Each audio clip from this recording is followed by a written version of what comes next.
Asia কাপে super ফোরে আগামীকাল মাঠে নামছে ভারত ও পাকিস্তান। দুই চির প্রতিদ্বন্দ্বী এই লড়াই ঘিরে ক্রিকেট বিশ্বজুড়ে তৈরি হয়েছে তীব্র উত্তেজনা। এদিকে ভারত দলের নেতৃত্ব দিচ্ছেন সূর্যকুমার যাদব, সঙ্গে শুভমান গিল ও অভিষেক শর্মা।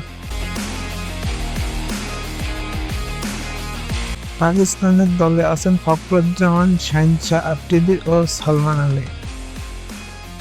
দুই দলের তারকা ক্রিকেটারদের অনুপস্থিতিতে ম্যাচটি থাকবে রোমাঞ্চক। কে হবেন নতুন নায়ক, সেরাকে দেখার অপেক্ষায়। ম্যাচ শুরু আগামীকাল রাত 8টা 30 মিনিটে।